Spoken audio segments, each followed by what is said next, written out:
conta do avanço tecnológico dos equipamentos, a radiologia foi a especialidade médica que mais evoluiu nas últimas décadas. Novos procedimentos de imagem surgem frequentemente, exigindo do profissional o desenvolvimento constante. Por isso, nesse Por Dentro da Imagem, podcast apresentado pela Canon Medical Systems do Brasil, vamos falar sobre como você pode dominar definitivamente os exames de TC e RM. Sejam muito bem-vindos e muito bem-vindas. Eu sou Bá Rodrigues e a gente está começando mais um episódio desse especial apresentado pela Canon Medical Systems do Brasil, que recebe hoje o professor Denis Frazão, ele que é especialista em ressonância magnética e tomografia computadorizada, mentor de 1.200 alunos dentro e fora do Brasil, mestrando do programa de Engenharia Biomédica da Universidade Brasil, fundador e diretor da IPR Cursos e Engenharia Clínica e criador do projeto online Imaginologia Simplificada. Doutor, acertei os nomes, está tudo certinho. Seja muito bem-vindo ao nosso episódio aqui do Por Dentro da Imagem. Muito obrigado, acertou sim, tá tudo certinho. Vou só atualizar, hoje já são 1.800 alunos, a gente está desenvolvendo um trabalho muito legal aí nas mídias sociais, nos cursos em EAD, e hoje já são 1.800 alunos, graças a Deus. E cada vez mais vamos aumentar esse número conforme a gente for conversando aqui em outros papos. Com certeza esse número tende a crescer cada vez mais, né, doutor? Bom, para a gente começar o nosso papo, queria perguntar para você como a radiologia surgiu na sua vida e como é que você descobriu o seu talento para atuar nessa profissão, doutor? Então, acredito que todas as pessoas elas têm um contato ali com a radiologia por algum motivo ou outro, trauma, ou porque viu radiografias, exames de imagem, se encantou, né? Comigo foi um pouco diferente, né? Comigo, devido à rotina que eu tinha de acompanhar, né, minha mãe lá no início, na minha adolescência, eu lá, no caso, em dos meus 16 anos, 15 anos de idade, nós tínhamos uma prática, né? Eu sou da cidade de Teresina, de acompanhar os hóspedes que se hospedavam na casa da minha mãe para algumas consultas e alguns exames. Então, eu ajudava minha mãe nesse processo, né? Eu acompanhava esses hóspedes, né? Porque eram de outras cidades, então eu fazia ali uma companhia para eles. E alguns deles iam fazer consultas, exames, e eu via a radiologia como algo assim muito interessante. Eu via a radiologia como algo que, poxa, esses profissionais que estão transitando aqui dentro do hospital, aquelas roupas de, né, aqueles aventais de chumbo, aqueles profissionais de jaleco, enfim, foi me encantando. E aí eu fui descobrir o que era, né, a profissão radiologia, o técnico, o tecnólogo, né, o médico radiologista, compreender como é que funcionava todo esse mundo. E aí eu fui me inserindo aos poucos e dentro desse processo, hoje estamos aqui. Tá? Então, de uma forma bem resumida, tudo começou por conta de acompanhar, né, pessoas para clínicas e hospitais aqui em Teresina. Ah, que história maravilhosa. A gente vai continuar aqui esse papo. Agora, já entrando um pouco mais na nossa pauta de hoje, professor, doutor Denis, a gente vai falar agora sobre tomografia computadorizada, né? Eu queria saber quais as principais dúvidas dos seus alunos de como dominar definitivamente esse tipo de exame. Então, a grande maioria dos alunos, eles geralmente eles me procuram, né, nos cursos online, nos cursos de capacitação, com uma série de dificuldades, né? Inicialmente, eles possuem algumas dificuldades e que muitas vezes não são da tomografia propriamente. Então, hoje, o meu papel ele é mapear essa dificuldade baseada em alguma deficiência que ele tem e que ele não percebe. Tá? Então, muitas vezes, o método tomográfico ele é um método que você consegue desenvolver muito bem, né? Os exames, a realização dos exames, a interpretação ali dos principais achados. Mas se você não tiver uma base de anatomia, fisiologia, o contraste, né, as indicações do exame, então você acaba com que não sabendo muito bem o que você está fazendo ali. Então, o aluno, às vezes, ele diz assim, olha, eu não consigo fazer exame de tomografia com segurança. E aí, na opinião dele, assim, no pensamento dele, eu não sei tomografia. E, assim, o problema não é a tomografia, o problema é que você não está dominando a anatomia, você não está dominando outros princípios, que é o que eu considero, que eu sempre trabalho nas minhas aulas, são os princípios fundamentais. Então, assim, se você não domina os princípios fundamentais, você não consegue evoluir. Você chega a um determinado nível que, de fato, você vai sentir uma deficiência, e aí vem aquelas síndromes do impostor, eu não sou capaz, o mercado de trabalho está difícil. Então, ao longo desses anos, né, eu já estou na docência há mais de 10 anos, simplesmente é isso que eu percebo. Né? Então, é dessa forma que a gente trabalha, mapeando essas deficiências, e assim a gente constrói ali o que a faculdade muitas vezes deixou a desejar. Então, fui professor universitário por muitos anos, hoje eu sou dedicado exclusivamente à minha empresa, né, que é o IPR Cursos em Engenharia Clínica, e ao projeto Imaginologia Simplificada, que é o nosso projeto online. Por N questões, qualidade de vida, enfim, depois a gente fala sobre isso. Mas eu fui coordenador já de curso, participei de vários processos do MEC, reconhecimento de curso, enfim. Então, existe todo um processo na formação base desses alunos e que muitas vezes são subutilizados. Então, eu acabo com que hoje o trabalho que a gente desenvolve com esses alunos é resolver muitos problemas que eles deixaram, né, ao longo do processo de formação. E aí não existe nenhum culpado. A culpa é a faculdade ou a culpa é o aluno? Eu não estou aqui para apontar quem é o culpado. Mas existe uma deficiência no processo, né, no caso de formação base, e aí nós conseguimos mapear isso.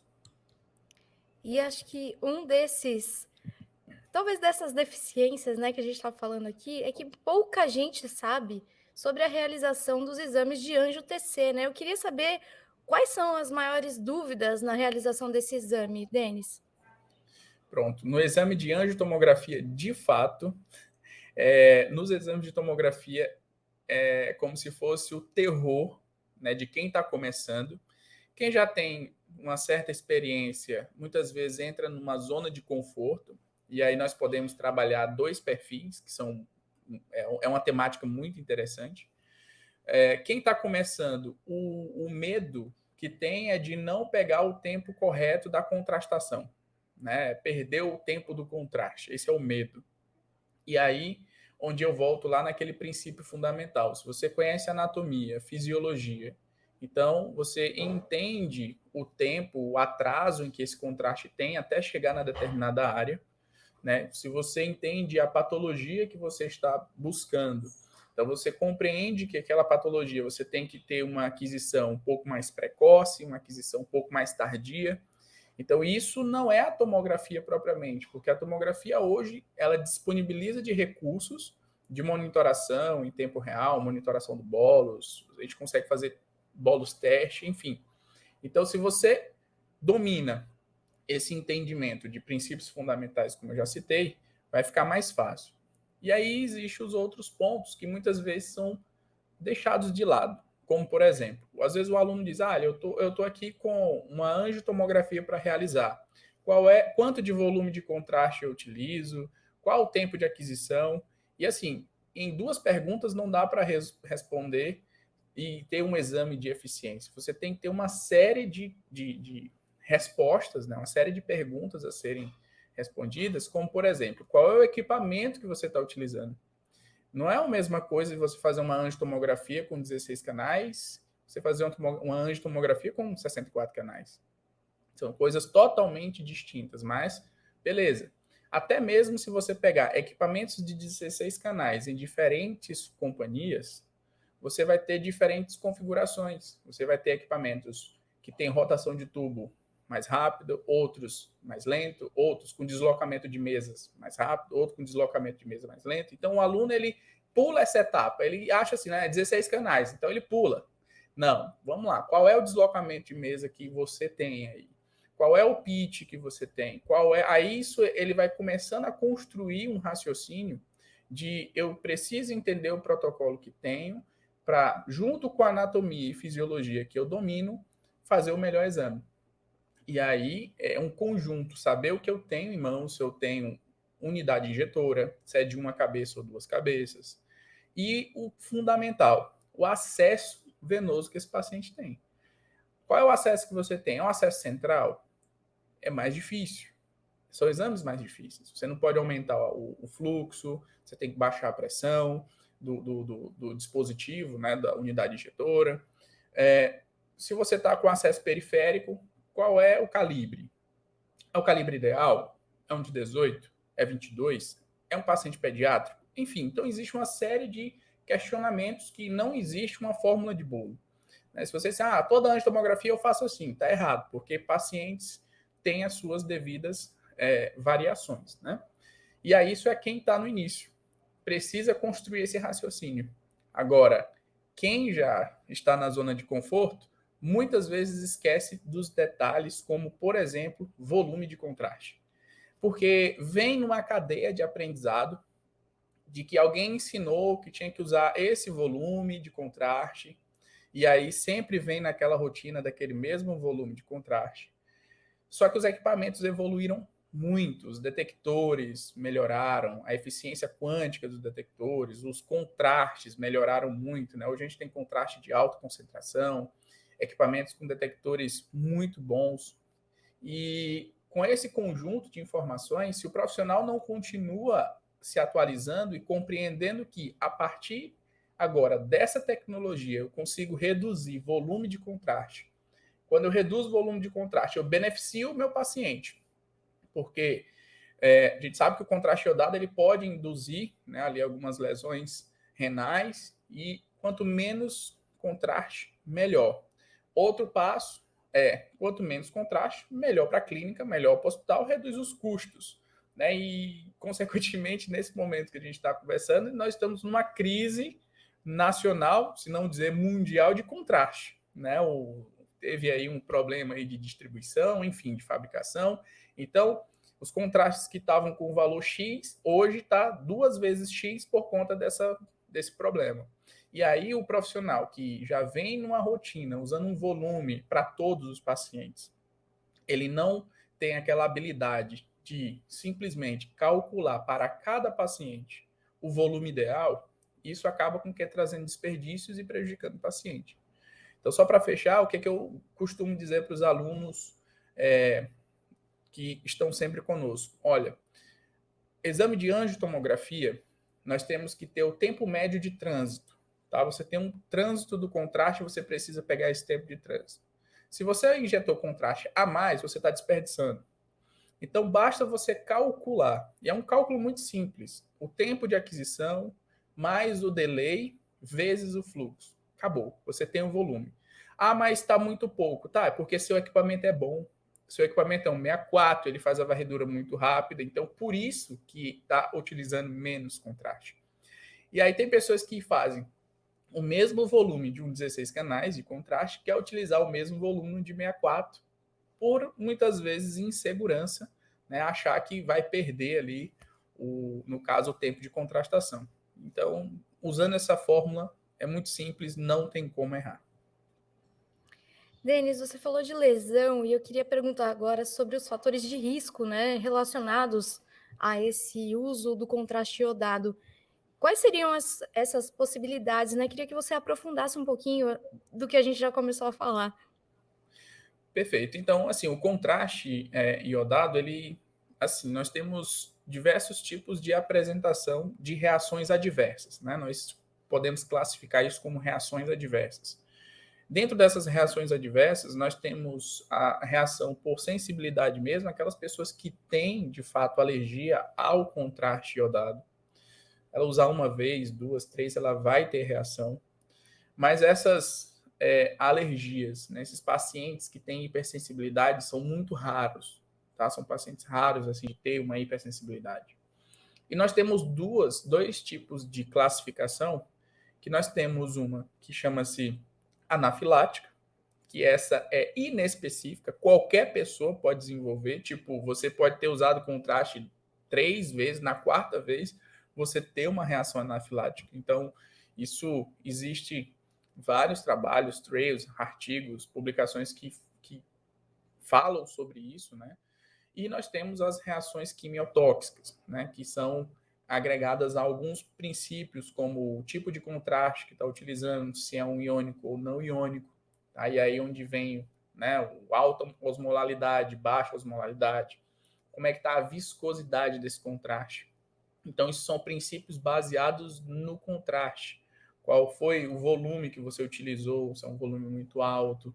Então, isso são fatores que nós precisamos ficar atentos. Então, se você elimina todas essas possibilidades de alta viscosidade, contraste mais próximo da osmolaridade do sangue, o contraste na temperatura ideal ali, né? No caso, para deixar a viscosidade ali próximo do desejado, você já elimina essa possibilidade de quimiotóxico. E aí fica trabalhando só na possibilidade simplesmente de anafilático. E aí existem estudos que defendem preparos prévios com medicação. Outros estudos já falam que não faz muito sentido, não vai ter diferença. A equipe precisa estar preparada para uma eventual situação, porque muitas vezes o paciente fez pré-medicação, então está seguro. Não, não está seguro. Tá? O paciente ele pode sim ter reação, mesmo tendo feito o uso de pré-medicações antialérgicas. Tá? Isso não exclui. E às vezes, assim, muitos serviços ainda batem nessa tecla. Não, vamos fazer pré-medicação e fica tudo bem. Não, não fica tudo bem. A qualquer momento, uma pessoa pode sim ter reação. E aí onde, como eu falei, nós podemos ter e trabalhar os princípios quimiotóxicos, né? Da viscosidade, da osmolaridade. Aí isso reduz o potencial. Tá? Então, isso são as reações. No entanto, nós temos um critério que é muito importante, que está relacionado à função renal. Tá? Então, todo e qualquer paciente que for realizar contraste, ele precisa ter as informações do clearance de creatinina. Independente da idade, é recomendado que esse paciente tenha. Tá? Então, pacientes mais idosos, isso é obrigatório. E aí, baseado na creatinina sérica, nós vamos calcular o clearance de creatinina. Né? Existem as calculadoras próprias aí da Sociedade Brasileira de Nefrologia. Tem uma que eu sempre indico para os meus alunos, que foi desenvolvida pelo Dr. Guilherme Rugaref, ali um site que chama-se meiosdecontraste.com.br. É simples, você já coloca o peso do paciente, a creatinina, ele já calcula e já fala para você se esse paciente está apto ou não. Embaixo já aparece de acordo com os valores, e aí sempre, claro, isso é uma responsabilidade do radiologista. Né? O técnico, o tecnólogo, ele não pode tomar a decisão, né?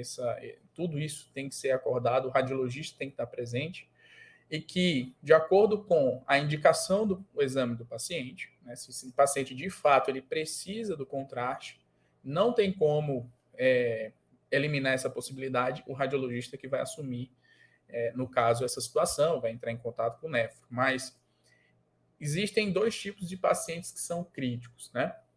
Tem esses pacientes que, no caso, são os pacientes geralmente com clearance de creatinina muito baixo. Quando você injeta o contraste, o que acontece? Você reduz mais ainda o clearance. Tá? Então, existe um pico, tá, de creatinina. Quando você tem esse pico de creatinina, tem a redução do clearance. Então, por volta de 7 a 10 dias é que volta aos valores normais. Então, muitas vezes, vou injetar o contraste aqui, amanhã está tudo bem. Não, ainda está em ascensão, ainda está em processo. Em 10 dias é que vai voltar ao normal.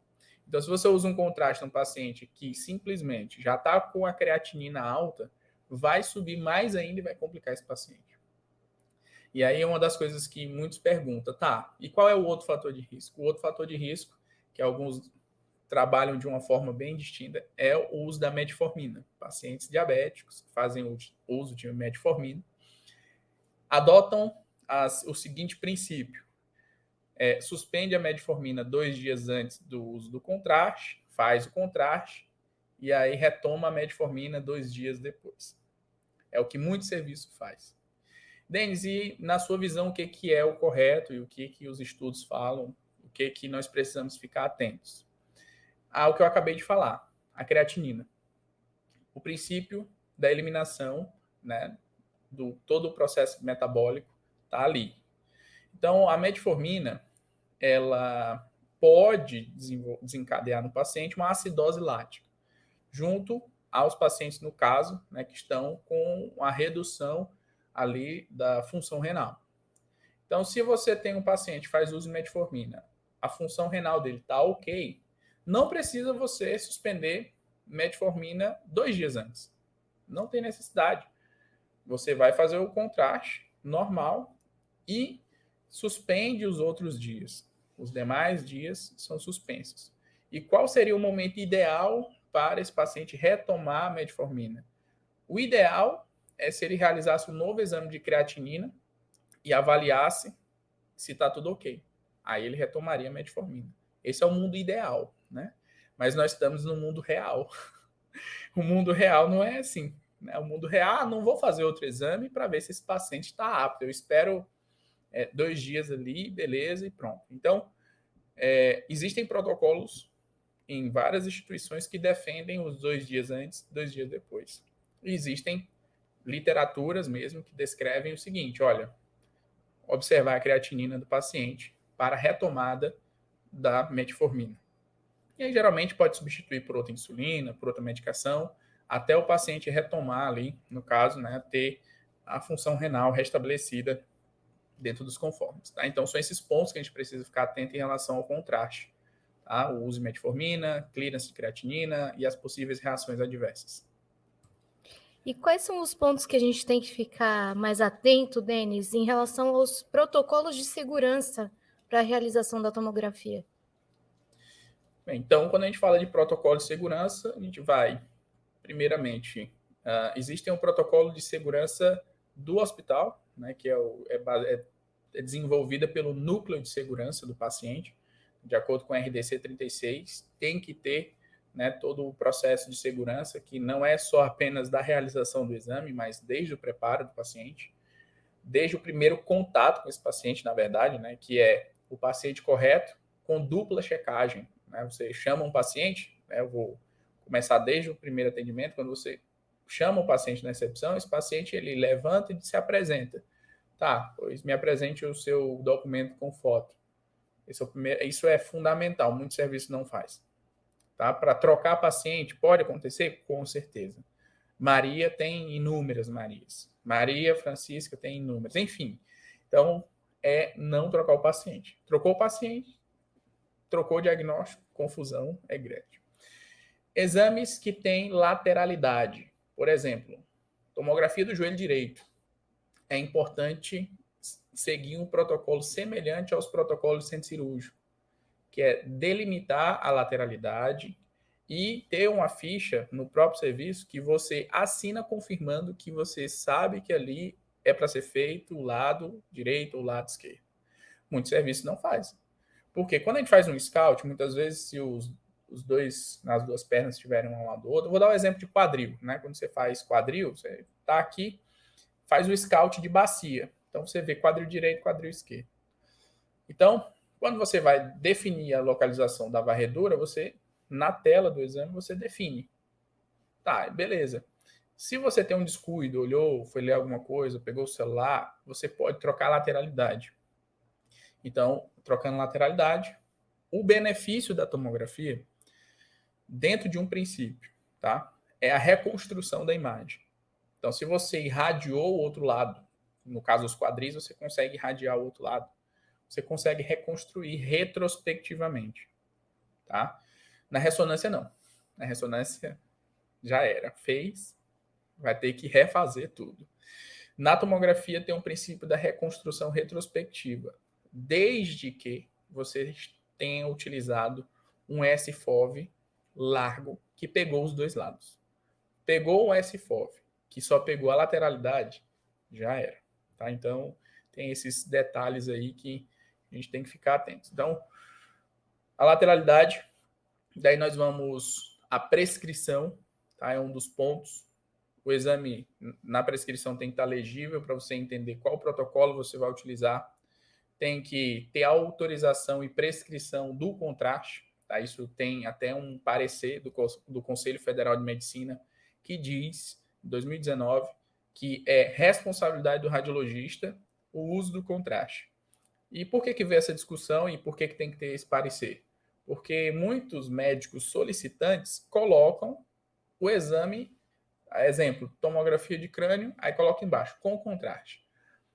Aquilo ali está errado.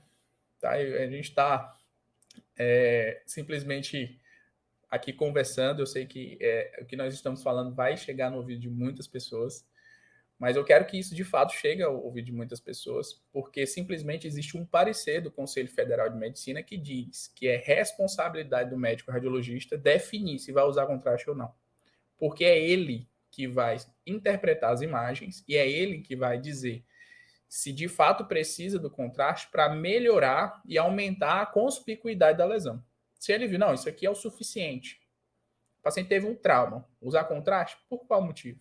Então, eu já vi várias solicitações assim, e que a pessoa muitas vezes não sabe o que está solicitando, e aí muitas vezes prejudica o paciente, como a gente acabou de falar. Por que usar contraste, né?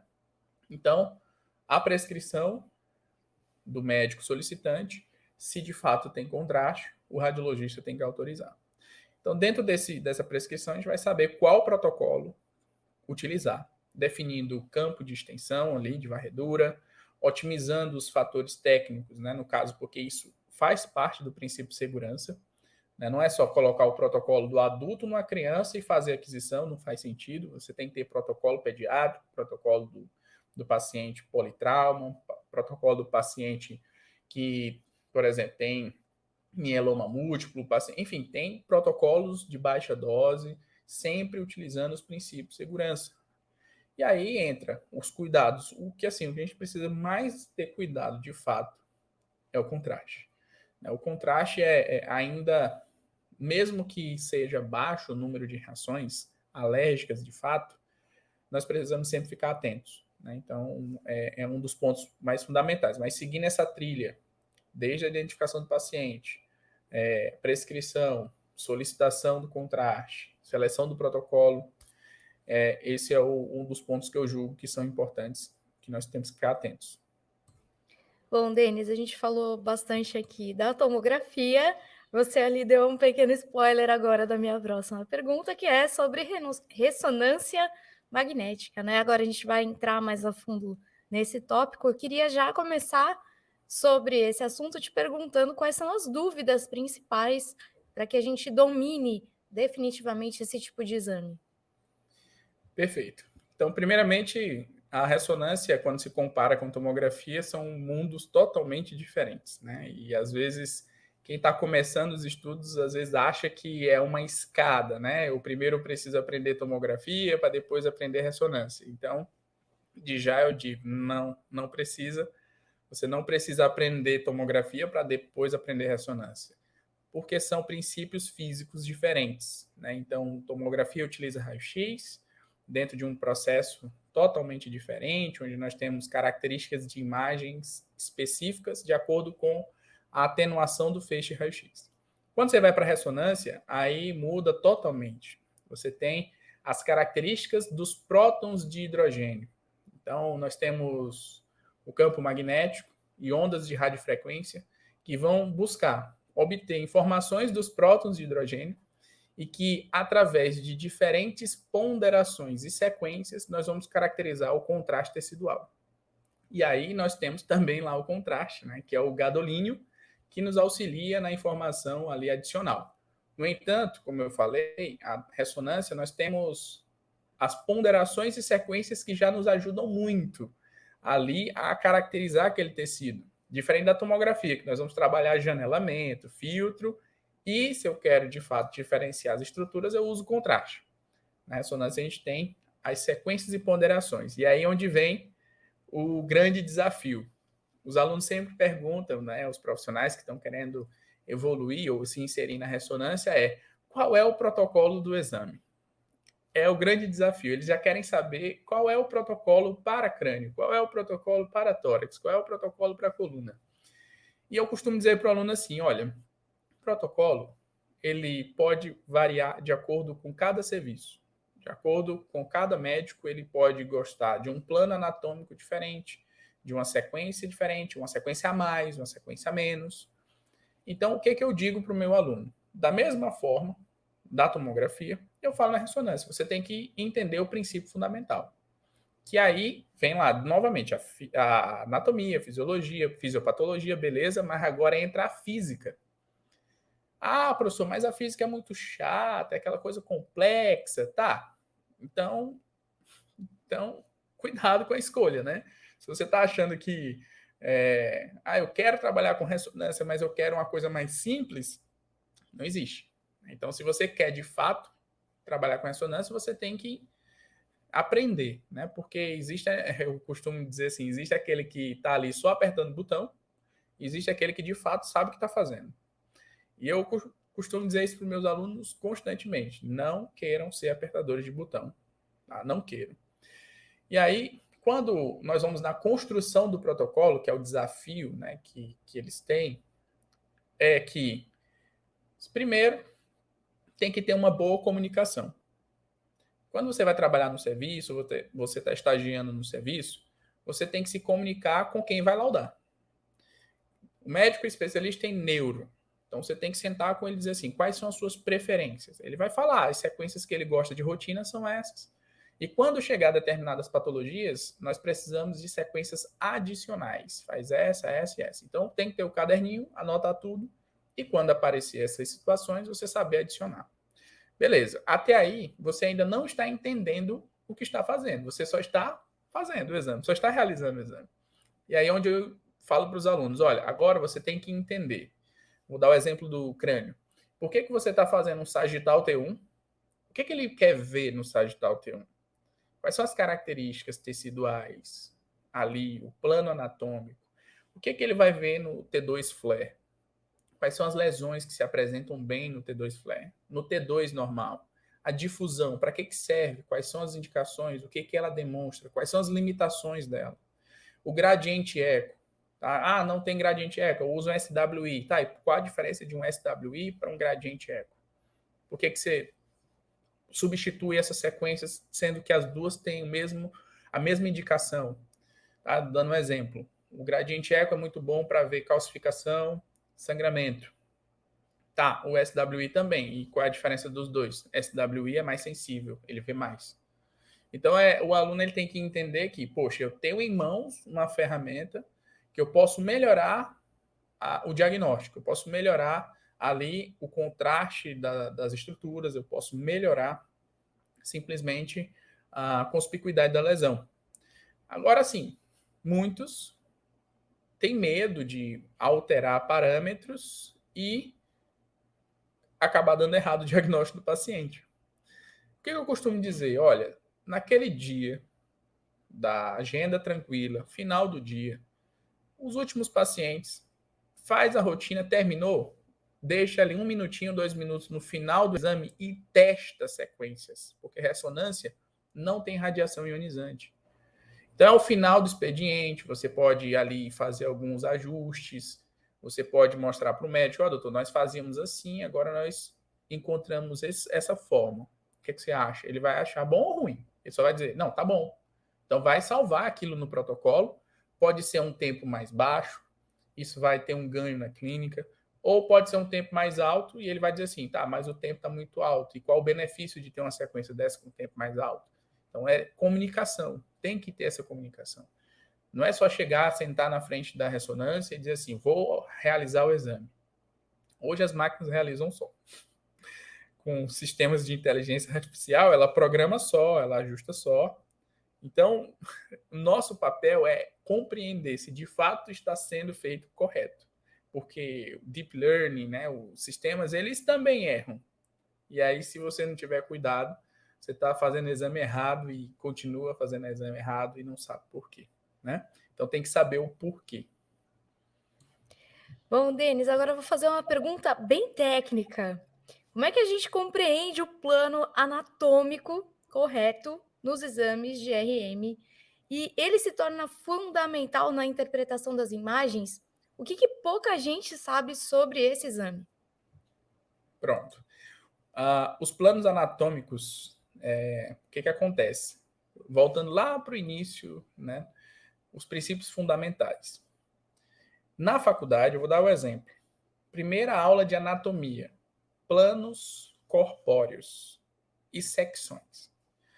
Aí o professor chega para você e diz assim, olha, isso é um sagital, divide direita e esquerda, isso é um coronal, divide anterior e posterior, isso é um axial ou transversal, divide em superior e inferior.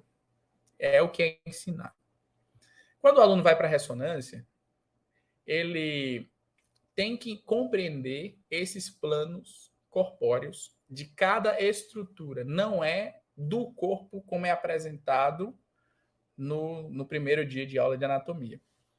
Porque o professor ele se baseia ali em uma única imagem, na posição anatômica, dividindo ali, olha, isso é anterior, posterior, lateral, direita, esquerda, inferior, superior. Quando o aluno vai, por exemplo, realizar um exame de ombro, por exemplo, que ele não segue a mesma linha do corpo, ele é obliquado, né? Você tem a linha da escápula que vem, né, ali posteriormente para a região mais anterior.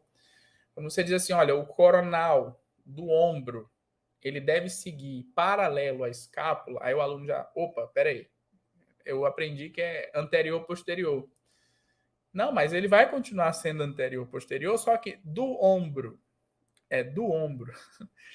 Porque se você faz o coronal tradicional, vai ser coronal do tórax. E o objetivo não é o tórax, o objetivo é o ombro. Então, compreender os planos e secções de cada estrutura é que vai ser um grande diferencial para o planejamento correto dos exames. Então, esse é o ponto que todos devem dominar, é de fato saber o que é um coronal do polegar, o que é um sagital do polegar. Ah, mas do polegar, sim, cada estruturazinha dessa tem o seu plano correto. O que é um coronal do útero, o que é um axial do útero. Então, tudo que nós formos planejar cortes possuem o seu eixo correto. Agora eu queria falar com você, Denis, sobre a evolução, né, de todas essas tecnologias que a gente está falando aqui, que, como você disse, né, passa pela inteligência artificial, que também erra, também é falha, que a gente precisa aprender a interpretar, né? Como é que você tem visto essa evolução ao longo dos anos? Eu tenho visto isso como um grande benefício, né? Todos nós precisamos evoluir, todos nós precisamos acompanhar essa evolução e que no início para muitas pessoas se torna meio que assustador, né? Como eu acabei de citar, hoje existe tecnologia que planeja os exames automaticamente, você só vai confirmar se está correto ou não. Então isso para que facilite a operação dos exames, né? Hoje existem sistemas que laudam o exame, né? Na verdade, eles pré-laudam o exame, ajudam o radiologista e aí ele vai só validar. Né? Ele não substitui o radiologista, porque às vezes as pessoas acham assim, ah, a inteligência artificial está vindo aí para substituir as pessoas. Não, ela está vindo para auxiliar as pessoas. Então, aquela dor de cabeça que eu tenho de analisar 1000 imagens, o sistema faz uma varredura e diz assim, aqui tem possíveis alterações. E te sinaliza. Aí você vai dizer, tá certo, tá errado, tá certo, está errado. Quem tem que validar é o ser humano. Tá? Então, a inteligência artificial ela vem com o princípio de nos ajudar. E nós temos um ganho de produtividade, qualidade e segurança. É uma tríade. Segurança, nós vamos ter mais segurança em interpretar as imagens, nós vamos ter um aumento na qualidade, sem dúvida, hoje com sistemas que retiram totalmente o ruído. A gente trabalha com razão, sinal, ruído. Ou você tem sinal, ou você tem ruído. É muito simples até ontem, porque vem hoje a inteligência artificial, Deep Learning, diz o seguinte, ó, o sistema dentro da reconstrução, dentro do raw data, elimina o ruído e te entrega só o sinal. Então, se tudo que você estudou ao longo dos anos, razão, sinal, ruído, na TC, razão, sinal, ruído, na ressonância, aí vem a inteligência artificial e diz, olha, agora não tem mais o ruído, eu consigo eliminar o ruído com aprendizado profundo.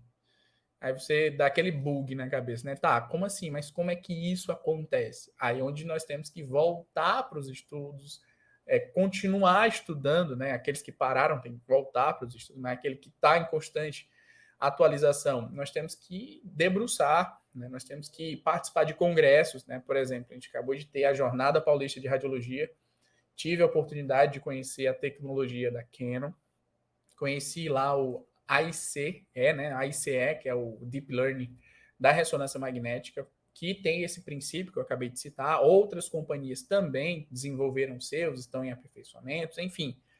As companhias estão buscando entregar para os pacientes, para os usuários, o melhor. Né? Ninguém está ali para simplesmente colocar um filtro e tentar mascarar algo, porque é onde nós temos que ficar atentos, porque existem, né, tecnologias similares que aplicam filtros para mascarar, e existem a tecnologia de fato que trabalha dentro da reconstrução da imagem, dentro do raw data. E aí onde tem que está presente nos congressos, está presente nos eventos, nos lançamentos, para entender, para questionar a engenharia, questionar os applications, questionar todos, para que se de fato isso venha contribuir ou é só perfumaria, como muitos chamam, né?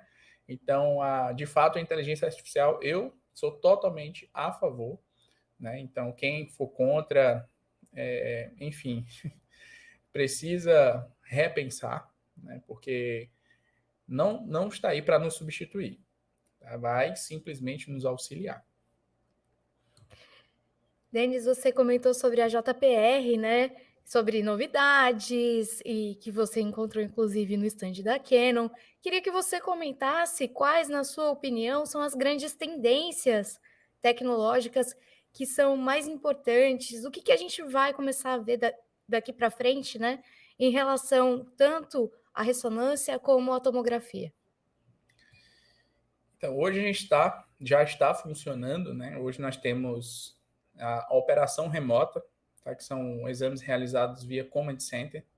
Atualmente eu coordeno, na verdade está com 1 ano e meio que eu coordeno uma operação de Command Center, que é a operação remota. A gente opera 8 equipamentos à distância, né? Nós temos uma equipe que prepara os pacientes no hospital, dá todo o processo de atendimento, humanização, porque às vezes as pessoas dizem assim, tá, mas você não está atendendo a pessoa ali, mas existe uma pessoa lá preparando o paciente, que é a equipe da enfermagem, biomédico, prepara o paciente, orienta o paciente, dá todo aquele carinho para o paciente.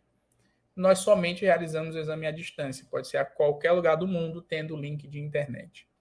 Isso, de fato, foi o que foi falado muito na JPR, né, nos bastidores ali, foi uma das minhas palestras na JPR, foi sobre o desafio do Command Center. Muitas empresas estão buscando essa tecnologia com o objetivo de alcançar qualidade em lugares que têm mão de obra precária. Tá? Nós temos um país muito grande e nós temos tecnologias chegando a lugares que ninguém imaginava, né? Simplesmente acharia que uma ressonância ia chegar daqui a uns 10 anos e hoje já tem lá a ressonância. E aí você não tem a mão de obra, você não tem aquele profissional que faz todos os exames. E aí um Command Center vem, né, você tem profissionais que operam múltiplas marcas, realizam todos os tipos de exame, e você realiza esse exame à distância, auxiliando o profissional que está lá, que não tem domínio, ou até mesmo assumindo toda a agenda do serviço, se for necessário, a depender da escolha do radiologista, do dono da clínica, do hospital. Então, o Command Center, né, o que a gente chama de inteligência diagnóstica, é isso, né? Nós temos vários, hoje, critérios também de economia de filmes, né? Por exemplo, as películas radiográficas que são impressas hoje, sistemas muito interessantes de retenção, né? Você retém essas impressões em servidores, só entrega para o paciente se ele for de fato buscar, porque isso acumula muita coisa nos hospitais, né? Todo exame que a gente vai fazendo, vai imprimindo, vai documentando, e isso acaba com que gerando um volume muito grande, desperdício muito grande. Então nós vimos tecnologias lá hoje que retém as impressões e só quando o paciente chega, você imprime ali só com um clique, só já sai não precisa o profissional refotografar, já está tudo no ponto no sistema, e ele leva a sua película se necessário. Por que eu digo se necessário? Porque sabemos que nós estamos na era tecnológica, que você consegue ver seu exame no seu celular, num tablet, num computador, né? Então, existem sistemas em nuvem que você joga para o servidor ali e quem tem login e senha consegue acessar. Mas ainda nós temos ainda aquela cultura de ter a película, né? Então, existe essa solução hoje que é reter, né, e entregar.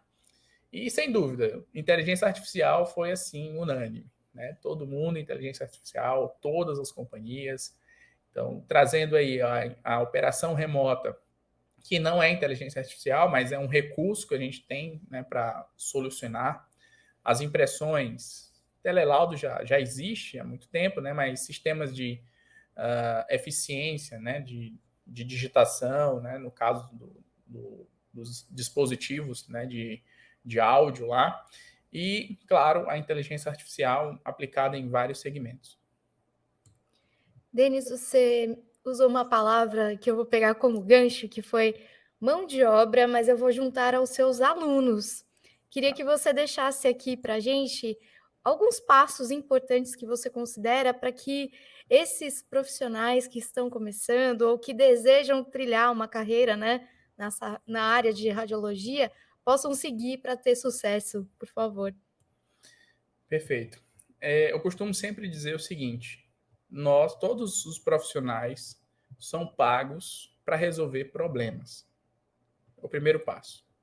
Então, quem achar que profissões estão saturadas é porque estão olhando para o mediano. Existe uma linha média, que são aqueles que resolvem o mesmo problema. São aqueles que são formados para resolver o mesmo problema. Só que existem aqueles que se destacam, que resolvem mais problemas, com mais eficiência, com redução de custos e fazem, de fato, um trabalho diferente. Então, o que eu digo sempre é: busque ser esse profissional que resolve problema de forma diferente, que aumente produção, aumente faturamento, né? Nós estamos num país que está em um processo de retomada da economia, né? Tivemos aí um período muito difícil de pandemia, então retomada da economia. Você hoje, por exemplo, você simplesmente não buscar atualização, você tem equipamentos de altíssima aplicabilidade, né? Recursos. E você está de frente com um equipamento desse e não souber utilizar todos os seus recursos, simplesmente está inutilizado. Então, fazer por fazer, todos irão fazer, sabe? Agora, utilizar todos os recursos com o benefício do paciente, da clínica, tudo, aí somente aqueles que de fato irão continuar trilhando, né? No caso, a educação continuada. Não é porque eu sou professor, que eu vendo curso ali, eu tenho os meus cursos, que eu vou chegar sempre e dizer: ah, pessoal, vocês têm que sempre fazer cursos. Tá, de fato, não é só porque eu sou professor que eu tenho que falar isso. É porque eu continuo estudando. Porque o que é interessante se você vai num barbeiro, né, você vai cortar o cabelo, não sei se você já parou para pensar, diz assim, você vai no melhor barbeiro. Você vai ali para um profissional que se garante ali no que faz. E aí, beleza. A pergunta é: e quem é que faz o cabelo do meu barbeiro? A pergunta é essa, né? Da mesma forma, quem é que me ensina? Denis, como professor, quem é que me ensina? Eu não estou no ápice da radiologia. Em nenhum momento eu sou o profissional mais top da radiologia. Eu continuo a cada dia buscando aprendizado. Em cursos EAD, cursos presenciais, mentorias também com profissionais qualificados. Agora, quando eu digo para o aluno: olha, vocês precisam estudar, às vezes eles pensam: ah, não, mas é porque você vende curso? Não, não é porque eu vendo curso. Se você nem quiser nem fazer meu curso, não tem problema. Mas eu quero a única coisa que você chegue para mim e diga assim: eu domino tomografia. Eu vou dar um exemplo. Quando a gente foi contratar os 12 profissionais que hoje eu coordeno na operação, eles dominam TC e RM.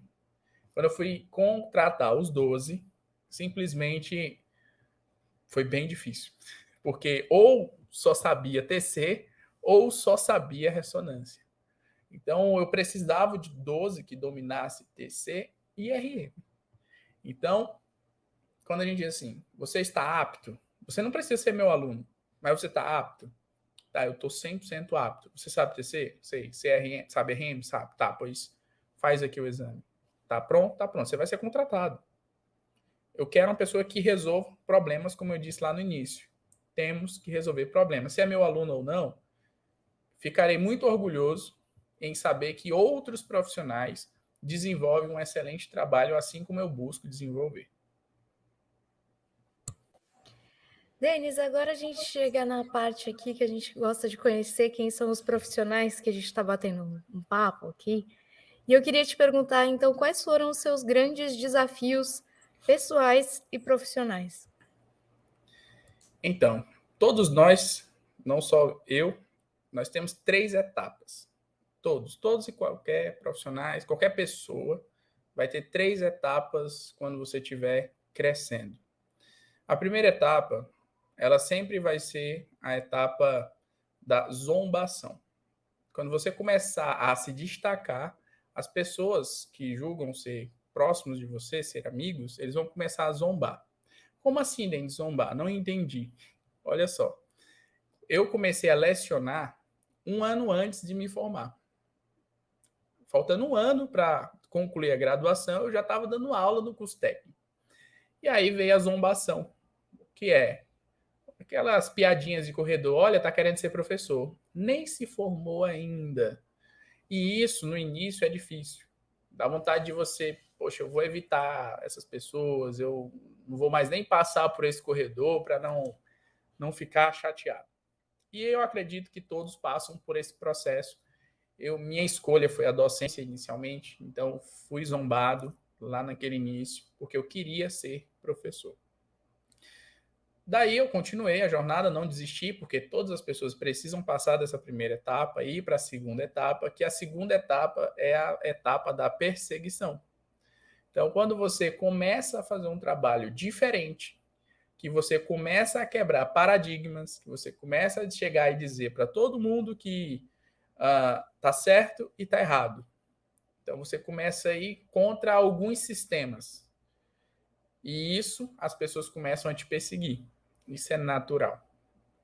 E aí, essa é a segunda etapa, você tem que aprender e superar. E a terceira e última etapa, as pessoas vão chegar para você, vão dizer que deu sorte e que ou então que você é genial, né? Hoje eu costumo dizer que eu estou nessa etapa, que muitos chegam para mim e dizem que eu sou genial, que eu sou um cara que tem muita sorte, que enfim, N adjetivos. Aquelas pessoas que me perseguiram, aquelas pessoas que zombaram, hoje chegam para mim e dizem, professor, tem as oportunidades, cadê as oportunidades? E aí eu tenho hoje nas mãos, eu posso dizer isso e afirmar, dizer, olha, eu posso te dar uma oportunidade e eu não posso te dar uma oportunidade porque você fez aquilo no passado. Mas existe um Deus. E esse Deus, ele todos os dias ele nos dá a oportunidade de ser nova criatura. Simplesmente ele nos dá a graça e a sua misericórdia de ser luz na vida de outras pessoas. Então, quando você chega no terceiro nível, que você tem o poder de decidir se você atrasa a vida das pessoas ou você ajuda as pessoas, aí vai muito das suas crenças, daquilo que você de fato você acredita. Se você é uma pessoa, independente da religião que você siga, você tem que saber que nós estamos aqui com um propósito, que esse propósito é ajudar pessoas. Tá? Então, hoje eu utilizo as redes sociais, eu utilizo as mídias sociais para alcançar milhares de pessoas, porque eu sei que meu propósito não era ficar entre 4 paredes dentro de uma faculdade. Quando eu fui para o online, que nas nossas primeiras lives, que chegavam a 5.000 pessoas de visualização, num lançamento de curso, nós contabilizávamos ali simplesmente em uma semana de visualização 20.000 pessoas passando para assistir um vídeo, é algo assim indescritível, porque assim, eu não sei quem são essas pessoas, eu não sei como é que essa mensagem está chegando a essas pessoas, mas que de uma coisa eu sei, que esse é o meu propósito. Então, são essas 3 etapas, tanto pessoal como profissional, mas que a etapa pessoal, de fato, foi graças à minha esposa, né? A minha esposa, ela simplesmente ela viu em mim uma pessoa que era ousado, era uma pessoa que precisava de um simples empurrão para poder se tornar o que hoje eu me tornei. Eu era um adolescente apaixonado por esportes radicais, meu sonho era ser um atleta de esportes de ação, né? Na época BMX, queria ser patrocinado por grandes empresas, grandes marcas, participava de campeonatos, muitos campeonatos, e aí tinha aquele sonho de adolescente. Foi quando eu conheci ela e ela simplesmente disse assim: olha, eu achei legal o seu esporte, mas existe uma coisa que você consegue desenvolver muito mais, que é simplesmente a parte de educação. Então eu estava meio que já querendo deixar de lado, né? Estava meio que iludido ali naquele mundo que eu vivia. Estava querendo deixar de lado a educação, e aí foi quando ela fez eu retomar. E aí ela disse: quando você se formar, que você se tornar um profissional, você pode comprar uma pista só para você fazer um quintal da sua casa, a melhor pista de esporte de ação. Você pode ir para todos os lugares do mundo, assistir todos os campeonatos. E no início era difícil entender isso. Era difícil compreender que o poder da educação, o poder do conhecimento, abrisse tantas portas. E aí ela foi lá e plantou a sementinha, ela foi lá e acreditou, incentivou.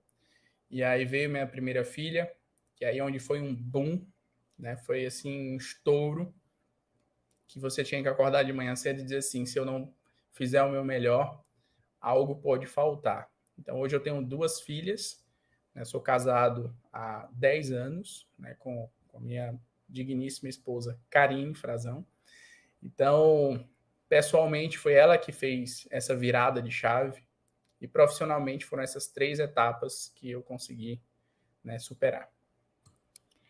Denis, um dos propósitos aqui do Por Dentro da Imagem é esse mesmo, levar conteúdo de qualidade, educação mesmo, para todos os profissionais da área, né, de radiologia, da área médica, enfim. Infelizmente, a gente já está chegando no final aqui do nosso episódio de hoje. Queria muito que você deixasse um recado para os nossos ouvintes, para quem está acompanhando a gente, para quem está assistindo a gente no YouTube da Canon Medical Systems no Brasil também. Enfim, deixa o seu disclaimer final aqui para a gente, por favor. Bem, eu acho que, eu acredito que, para fechar com chave de ouro, né, existem palavras que são motivacionais e existem palavras que são ativacionais, né? As palavras motivacionais, alguém, né, tem pessoas que com 30 minutos, 1 hora depois, já acabou aquele pico de motivação, ou dormiu no dia seguinte, já está pensando nos problemas e segue a vida, né? E tem as palavras que são ativacionais, aquela que de fato vai tirar você da zona que está. Eu não sei qual é a zona que você que está ouvindo eu falar, eu não sei qual é a zona que você está, mas eu considero sempre o seguinte: existe o ponto A e o ponto B.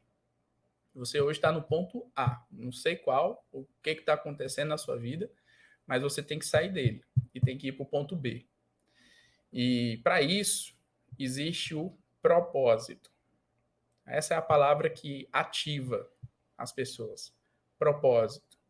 E aí algumas pessoas dizem: ah, mas eu não sei qual é meu propósito. Tranquilo, um dia você vai descobrir qual é o seu propósito. Enquanto isso, se você ainda não descobriu qual é o seu propósito, lute pelo propósito das pessoas que você ama. Aí sim, você vai sair do ponto A e para o ponto B.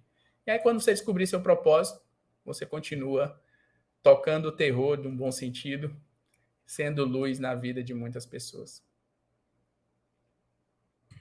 Denis, queria agradecer mais uma vez por você ter aceitado o nosso convite. Obrigada por essa aula que foi esse episódio de hoje, super didático. Obrigada em nome também aqui da Canon Medical Systems do Brasil. E a gente está chegando ao final desse episódio do Por Dentro da Imagem. Agradecemos a você também que esteve com a gente até agora. Muito obrigada pela sua audiência. E esse Por Dentro da Imagem está disponível em áudio e vídeo. No áudio, você pode escolher a sua plataforma de áudio preferida, na área de podcast preferida de vocês. E a gente, lembrando, né, que a gente está no Spotify, na Apple Podcasts, na Google Podcasts e também no canal do YouTube da Canon Medical Systems do Brasil. Se você tiver uma sugestão, um elogio ou crítica, envie um e-mail para a gente no contato @pordentrodaimagem.com. A gente se despede por aqui e se encontra no próximo episódio do Por Dentro da Imagem. Até lá!